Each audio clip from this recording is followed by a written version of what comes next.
Dejé que mi familia política guardara algunas cosas en el garaje. Meses después, me prohibieron entrar. Ahora es de ellos, dijo mi esposa. Esa mañana vi un candado en mi propia puerta, y al anochecer, todo lo suyo estaba en la vereda. Me llamo Luis, tengo 37 años, y hasta hace unos meses, creía entender bastante bien lo que significaba establecer límites. Trabajo como jefe de proyectos en una empresa mediana de construcción, y en mi tiempo libre, suelo meterme al garaje a hacer trabajos de carpintería, construir estanterías, reparar herramientas antiguas, cosas simples pero que me desconectan del mundo. Ese lugar siempre fue mi refugio, el sitio donde encontraba algo parecido a la terapia después de días agotadores. Sin embargo, esa paz no desapareció de golpe. Fue desmoronándose poco a poco, casi sin que me diera cuenta, hasta que una mañana me encontré mirando un candado en la puerta de mi propio garaje. A partir de ahí, todo cambió. Todo comenzó de manera bastante inocente. Mi esposa, Claudia, siempre ha tenido una relación muy estrecha con su familia, sus padres, Gustavo y Emilia,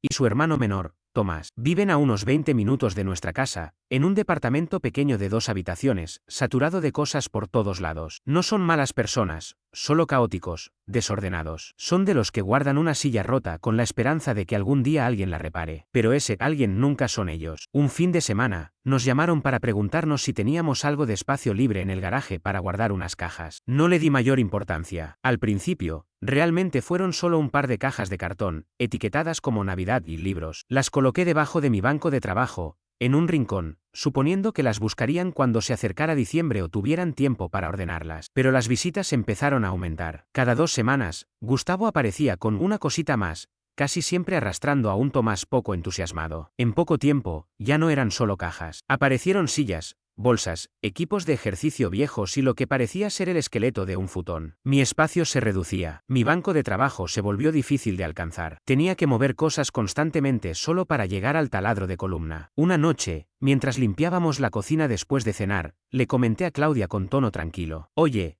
tus padres están convirtiendo el garaje en un depósito». Ella soltó una sonrisa cansada y me dijo: «Solo están guardando algunas cosas, Luis. No es para siempre. Ten paciencia». Intenté tenerla. En serio. Pero la paciencia, descubrí, también tiene fecha de vencimiento. Sobre todo cuando tu garaje empieza a parecerse a un depósito de muebles usados. Pasaron unas semanas más y una noche llegué a casa y encontré a Gustavo y Emilia dentro del garaje, revisando mis cajones. Gustavo tenía una de mis llaves inglesas en la mano, observándola como si dudara de si era suya o no. «¿Qué están buscando?», pregunté, sin ser agresivo, pero tampoco amable. «Ah, solo estábamos buscando un destornillador», respondió Emilia. «Tomás cree que dejó uno aquí». «¿Por qué dejaría un destornillador en mi garaje?», solté, con tono mitad broma, mitad molestia. Gustavo se rió. «Bueno, como lo usamos tanto últimamente, ya parece un garaje compartido, ¿no?». Yo no reí, ni siquiera parpadeé. Me quedé mirándolos fijamente hasta que salieron, incómodos. Esa noche, le hablé a Claudia de forma directa. «Tus padres tienen que sacar sus cosas. Esto ya no está funcionando. No puedo usar mis herramientas sin tropezarme con todo lo que han metido». Ella suspiró,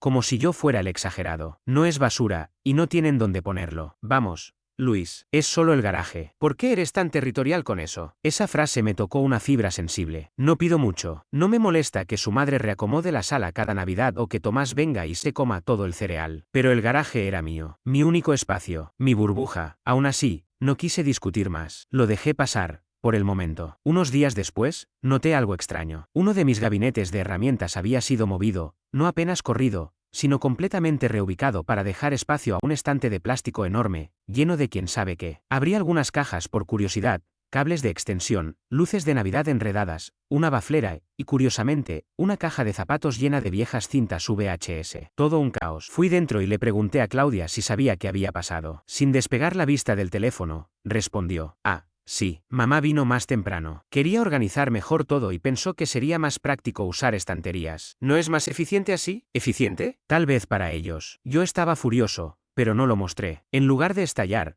comencé a trasladar mis herramientas al sótano, aprovechando cualquier rincón libre entre el calefón y el lavarropas. No era lo ideal, pero me convencí de que estaba cansado de pelear. O eso me repetía, hasta que apareció el candado. Era un sábado por la mañana. Había vuelto de la ferretería, con el café aún en la mano, listo para arreglar una bisagra rota del portón lateral. Pero al acercarme al garaje, mi llave no encajaba. Fruncí el ceño e intenté de nuevo. Fue entonces cuando vi el candado, nuevo, grueso, brillante, como recién instalado. Me quedé congelado, con la mano en el picaporte, como si al tirar fuerte pudiera torcer la realidad a mi favor. Entré hecho una furia. Claudia estaba en la cocina, tarareando y preparando un batido. Claudia, dije, intentando mantener la voz firme, ¿por qué hay un candado en el garaje? Sin volverse, contestó. Ah, eso. Papá lo puso. Dijo que no quieren que se mueva nada, ya que la mayoría de las cosas son de ellos ahora. Me quedé paralizado. ¿Sus cosas? ¿Su garaje? Ella se encogió de hombros, como si fuera lo más normal del mundo. Últimamente ni lo usas, Luis. Ya tienes tus herramientas abajo. Solo necesitaban un lugar seguro. ¿Lo entiendes, verdad? No, no lo entendía, para nada. Sentía el corazón golpearme el pecho. Era una mezcla de rabia, decepción y algo más profundo, difícil de nombrar. Fui directo al armario del pasillo, tomé mi caja de herramientas y salí sin decir palabra. Ni cuando Claudia preguntó a dónde iba, ni cuando murmuró que estaba exagerando. Solo caminé hacia el garaje, miré una vez más ese candado brillante, y comencé a quitar las bisagras. No rompí nada, no hacía falta. Tenía las herramientas necesarias para vencer cualquier cerradura absurda. En cuanto abrí la puerta y entré al garaje, me encontré rodeado por todo aquello que,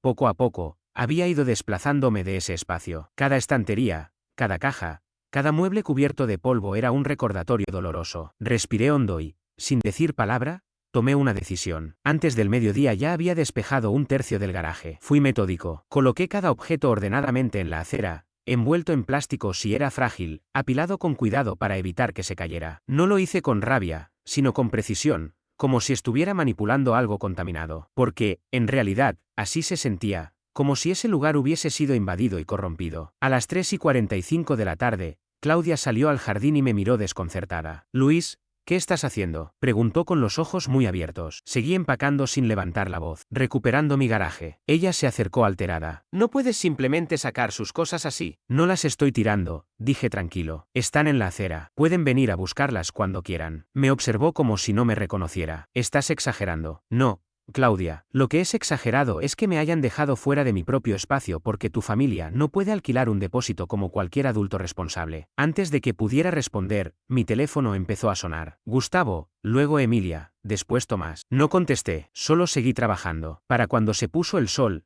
cada caja, bolsa y contenedor ya estaba fuera. Lo que hice después fue lo que realmente hizo palidecer a Gustavo. A las 6:15 de la tarde, él llegó en su vieja Explorer, frenando tan fuerte que las ruedas chillaron. Emilia venía en el asiento del acompañante, lanzándome miradas como si hubiera incendiado su casa. Claudia venía detrás, con los brazos cruzados y esa expresión entre dolor y desconcierto que se había vuelto habitual. Gustavo bajó como si fuera a enfrentarse a una guerra. ¿Qué es todo esto?, gritó, señalando las filas de bolsas y cajas alineadas como si esperaran inspección. ¿Por qué nuestras cosas están aquí? Ni me inmuté. Estaba etiquetando una caja con luces navideñas enredadas. Porque no pertenecen a mi garaje. Él frunció el ceño. ¿Nuestro garaje? Lo miré por fin. No, Gustavo, mi garaje. Yo pago esta casa, el préstamo, los impuestos, las reparaciones. Ustedes han ocupado mi espacio durante 6 meses. Eso se acabó. Emilia se adelantó, molesta. ¿Ocupar? Por favor, Luis. Te pedimos permiso. Sí, para 2 cajas, que luego se convirtieron en 20 contenedores, una caminadora, una estantería entera y un candado en mi puerta. Eso no lo pidieron. Gustavo se puso rojo, las venas en la sien marcadas. Estás siendo mezquino. Solo pedimos un favor. Las familias se ayudan. Y yo ayudé, respondí, durante meses. Pero ayudar no significa ceder propiedad. Eso no es familia, es abuso. Claudia, detrás de ellos, seguía en silencio, observando. No parecía enojada, más bien sorprendida, tal vez avergonzada. No esperaba que llegara tan lejos. A las 6:30 de la tarde,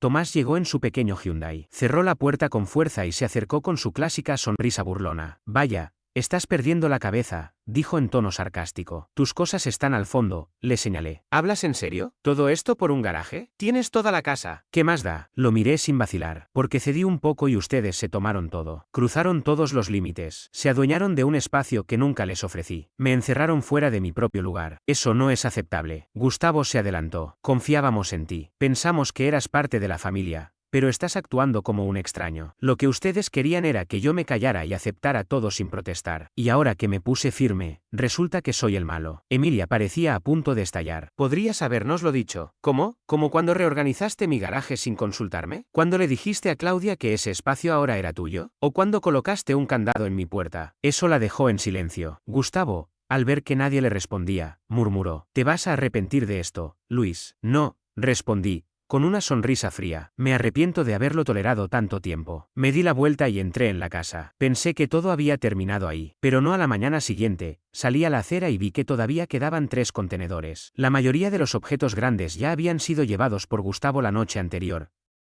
Pero esas 3 cajas seguían ahí, y una estaba abierta, como si alguien la hubiera revisado. Suspiré. Claro que no se lo llevarían todo. Durante el desayuno, Claudia no dijo una sola palabra. No tocó su comida. Yo esperé, pensando que en algún momento rompería el silencio. Pero pasaron minutos y no ocurrió. Al final, fui yo quien habló. ¿Vamos a hablar de lo de ayer? Ella tragó saliva, sin levantar la mirada. Los dejaste en ridículo. Yo recuperé lo que es mío. Se ridiculizaron solos. Su voz fue apenas un susurro. No me dijiste que ibas a hacer eso. Y tú no me dijiste que le habían puesto un candado a mi garaje. Por fin me miró. Había dolor en sus ojos, y por un momento dudé. No sabía que harían eso. Pensé que en algún momento pararían. No iban a parar. Claudia, ahora ya lo sabes. No dijo nada más, pero tampoco lo negó. Ese mismo día volví a trasladar mis herramientas al garaje. Al principio me sentía extraño, como si regresara a un lugar invadido. Pero a medida que volvía a organizar estanterías y colocar cada objeto en su sitio, una calma distinta se apoderó de mí. No solo era alivio, era control. Era como si hubiera recuperado algo que me habían quitado lentamente, sin que me diera cuenta. Sin embargo,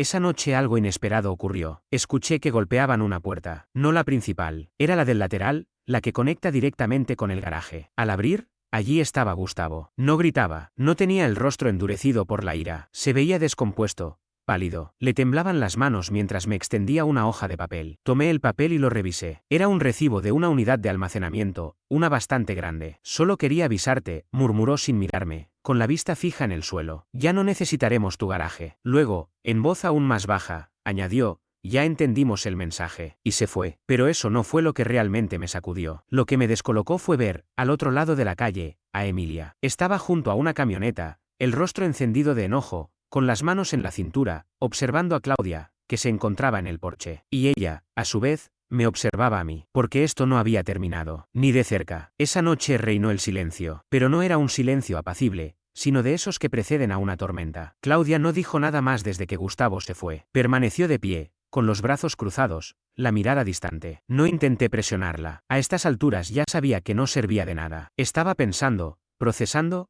o calculando. De cualquier forma, el silencio hablaba más fuerte que cualquier discusión. Pasé el resto de la noche en el garaje, recuperando poco a poco el espacio que había perdido. Barrí el suelo 2 veces, no porque hiciera falta, sino porque el ritmo me ayudaba a calmar la mente. Volví a colocar mis cajas de herramientas en su sitio, reinstalé el tablero de herramientas y hasta colgué de nuevo el viejo letrero de Miller Lite que compré hace años, ese que Claudia odiaba y que, curiosamente, olvidó volver a colgar cuando se apropiaron del lugar. Mientras trabajaba, me di cuenta de todo lo que había dejado pasar. No solo había cedido el espacio físico, también había perdido mi voz. Cuando entré finalmente, Claudia estaba en el sofá, acurrucada, viendo la televisión con el volumen bajo. Me senté en el extremo opuesto y durante varios minutos fingimos que prestábamos atención a lo que pasaba en la pantalla. Pero ninguno de los dos estaba realmente viendo nada. Pudiste haberme dicho lo que ibas a hacer, dijo al fin. No pensé que me fueras a respaldar, respondí con honestidad, y necesitaba saber que todavía podía defenderme, incluso si tenía que hacerlo solo. Ella se estremeció levemente, pero no lo negó. Después de una pausa, preguntó, ¿vas a estar enojado conmigo para siempre? Negué con la cabeza. No, pero tampoco voy a fingir que no pasó. Y con eso terminó la conversación por esa noche. A la mañana siguiente descubrí lo que realmente significaba ese que entendimos el mensaje. Al salir a buscar el contenedor de basura, noté una nota doblada pegada al buzón. Sin sobre, solo mi nombre escrito en mayúsculas torcidas. Supe que era de Gustavo apenas la vi. Escribe como si siguiera usando una pizarra. La nota decía, espero que estés satisfecho. Humillaste a tu propia familia por un garaje. Tu esposa está molesta. Tus suegros, heridos. Y ahora hiciste enemigos de personas que solo quisieron ayudarte. Piénsalo. No estaba firmada. No hacía falta. La arrugué sin terminar de leerla por segunda vez. Pero cuando giré hacia la casa, noté algo más. La puerta lateral de la cerca estaba entreabierta. Raro. Siempre la dejo cerrada con llave. Me acerqué y vi huellas ligeras en la tierra. Alguien había estado en el patio. Esa misma noche instalé una cámara apuntando hacia la entrada trasera. No por paranoia, sino porque conozco a Gustavo. No es de los que dejan las cosas por la paz. Él guarda rencor, rumia, planea. Una vez guardó resentimiento durante 5 años por una partida de póker porque alguien lo acusó de mirar las cartas. Pasaron unos días sin incidentes, aunque el ambiente en la casa seguía siendo gélido. Claudia y yo manteníamos una relación cortés pero distante. Ella cocinaba, cruzábamos algunas palabras, pero todo se sentía mecánico, como si camináramos por una cuerda floja, cuidando cada paso para no caer. El sábado, mientras restauraba un mueble viejo que había conseguido por internet, la puerta que conectaba con la casa se abrió de golpe. Claudia entró con el teléfono en la mano. «Publicaron algo sobre ti», dijo sin emoción. ¿Quién? Pregunté. «Mi mamá, en Facebook». Me limpié las manos con un trapo. Arqueé una ceja. «¿Qué tipo de publicación?». Me tendió el teléfono. Era el perfil de Emilia. Había compartido una imagen de archivo con una familia rota, miradas tristes y una iluminación exageradamente dramática. El texto decía: «Cuando haces todo por alguien, le abres tu vida, dejas que se case con tu hija, y te paga arrojando tus cosas a la calle y cerrándote la puerta. Hay quienes solo son familia de nombre, no de corazón. Almohadilla y respeto, almohadilla ingratitud, almohadilla la familia importa». Los comentarios eran aún peores. Una amiga escribió: «Se nota que es tóxico. Tu hija merece algo mejor». Otra añadió: «Deberías mudarte con ella y sacarla de esa situación». Y una vecina entrometida, Linda, a quien ya detestaba de antes, escribió: «Vi esas cosas en la acera. Pensé que alguien había sido desalojado. No puedo creer que fuera tu yerno. ¡Qué vergüenza!». Le devolví el teléfono. «Así que así lo están contando». Claudia no dijo nada. Solo se sentó en el borde de mi banco de trabajo y se frotó las sienes. «¿Alguna vez van a parar?», preguntó con voz cansada. «No, a menos que tú los detengas», respondí con suavidad. «No quiero estar en medio de esto, Luis». Asentí. «Lo sé, pero hacer como que no estás en el medio no hace que desaparezca. Ahora mismo están atacando a tu esposo en redes sociales porque no les diste lo que querían». Se encogió un poco. «¿Qué esperas que haga? Que les digas que no está bien, que bajen la publicación, que estás de mi lado». Dudó, y entonces murmuró: «No quiero tomar partido». Y ahí lo entendí. Ya lo había hecho, solo que no quería admitirlo. Más tarde esa noche, después de que se fue a dormir, me quedé solo en el garaje. No hacía nada, solo miraba al vacío. El olor a serrín y barniz me mantenía anclado. Pensé en la nota que Gustavo me había dejado, en cómo decía que yo los había humillado. Es curioso cómo la gente que se cree con derecho siempre se siente víctima cuando al fin les pones un límite. Al día siguiente, sonó el timbre de la casa. Cuando abrí la puerta, no había nadie, solo un sobremanila en el felpudo. Lo recogí con cierto recelo, y antes siquiera de abrirlo, ya sentía ese peso extraño en el pecho, como una advertencia muda. Algo no estaba bien. Lo llevé al garaje, me senté en el banco de trabajo y lo abrí con la misma precaución con la que manejo una tabla astillada a punto de romperse. En su interior había copias de recibos, fotos impresas desde un celular y una carta escrita a mano por Gustavo. Los recibos correspondían a herramientas, mis herramientas. Las imágenes mostraban mi banco de trabajo, la taladradora, los estantes, todo etiquetado torpemente con marcador negro. Había notas como «nuestro, propiedad familiar, aportado por Gustavo». Pero la carta fue lo peor. «Luis», comenzaba, «ya que decidiste llevar esto al terreno legal y establecer límites, es justo que sepas que muchas de las herramientas y objetos en ese garaje fueron comprados por mí o en conjunto durante nuestras visitas este último año. Tenemos pruebas de nuestra contribución, y si no devuelves lo que no es tuyo o no nos compensas, procederemos con una demanda en el juzgado de pequeñas causas». Esto pudo haberse resuelto en buenos términos. «Gustavo». Me quedé observando la hoja, sintiendo como la mandíbula se me tensaba hasta el punto de dolor. Gustavo intentaba adueñarse de mis cosas. Reescribía la historia como si él hubiera sido el benefactor generoso que había equipado mi garaje. Y no había pagado ni una tuerca. Sabía que era un farol, pero también sabía que no dudaría en ensuciar mi nombre. Llamé a Claudia al garaje. En cuanto vio los documentos, su rostro se quedó sin color. «No puede ser», murmuró. «Ojalá fuera mentira», respondí, pasándole la carta. «Ni siquiera sé qué pretende probar con esto», dijo ella, hojeando las fotos. «Ese es tu lijador. Me acuerdo que lo pediste por tu cumpleaños, hace 2 años». «Exacto. Y ese nivelador me lo regaló mi padre cuando conseguí mi primer trabajo en construcción». «Nada de esto es de Gustavo. Está inventando una historia porque lo dejé en evidencia». Me miró en silencio un momento. «¿Y qué vas a hacer?». «Voy a responder, pero no como él espera». Esa noche llamé a un amigo abogado. Se llama Luis también. Ya habíamos trabajado juntos en temas de permisos en obras y le tenía confianza. Le mandé todo: fotos, recibos, la carta. En menos de 2 horas me llamó. «No hay caso. Esto no va a avanzar. Pero necesitas dejar constancia. Una respuesta firme, una sola vez. Nada más. Así, si llega a intentar algo, ya tienes respaldo». Redacté un correo. Claro, directo, sin emociones. «Gustavo, recibí tu carta y he revisado los documentos. Quiero dejar en claro que todas las herramientas y objetos que se encuentran en el garaje fueron adquiridos por mí o me fueron regalados, y tengo comprobantes o testigos que lo respaldan. Tus afirmaciones carecen de fundamento. Si decides iniciar acciones legales, contrademandaré por acoso, intento de fraude y difamación. A partir de ahora, cualquier comunicación deberá ser a través de mi abogado. Luis». Copié a Luis en el correo, y luego pulsé enviar. La respuesta no tardó. Llegó al día siguiente. Pero no fue de Gustavo, fue de Emilia. «Te crees muy listo», escondiéndote detrás de abogados. Nosotros confiamos en ti. Te dejamos entrar a nuestra familia. Te tratamos como a un hijo y así nos pagas. Has puesto a Claudia en nuestra contra. La estás envenenando. Estás arruinándolo todo. Y al final, si ella te deja por esto, será tu culpa. Le mostré el mensaje a Claudia.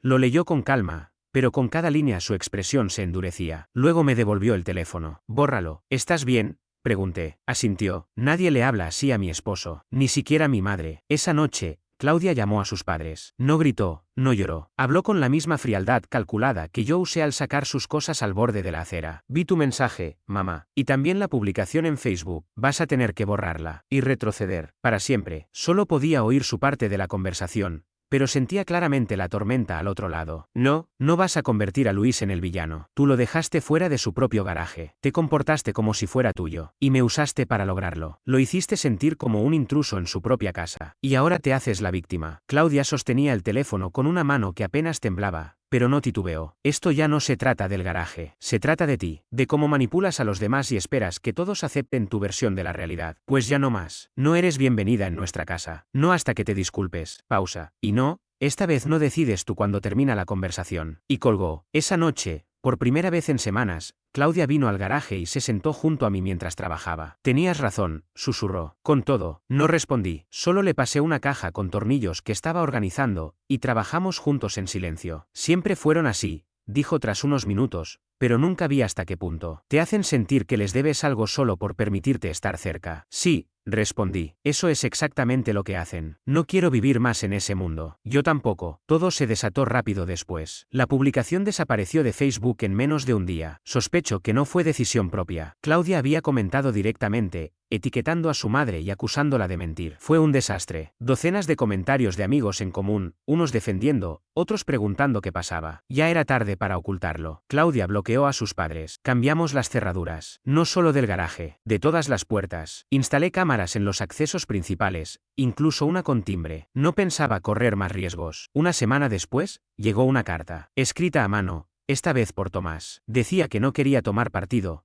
pero que le parecía exagerado que hubiésemos cortado la relación por un tema de almacenamiento. No respondí. Claudia tampoco. Ya no íbamos a seguir justificándonos. Ahora el garaje está en silencio. Es mío otra vez. Las herramientas volvieron a su sitio. El suelo está limpio. El cartel viejo de Miller Lite sigue torcido, pero me gusta así. Me recuerda que este espacio me pertenece. Nadie más tiene derecho sobre él. A veces, cuando trabajo, veo a Claudia observándome desde la puerta. Y sonríe. Una sonrisa de verdad. No esa expresión tensa que tenía antes cada vez que su familia provocaba problemas. Ahora estamos más fuertes. Hemos aprendido a poner límites. Y entendimos algo fundamental. No se puede permitir que alguien permanezca en tu vida solo porque compartes sangre. No se envenenan tu paz, manipulan los hechos y te ven como un recurso. La familia no es quien dice que te quiere, es quien te respeta. Y recuperar el garaje no fue solo recuperar una habitación, fue recuperar mi lugar en el mundo.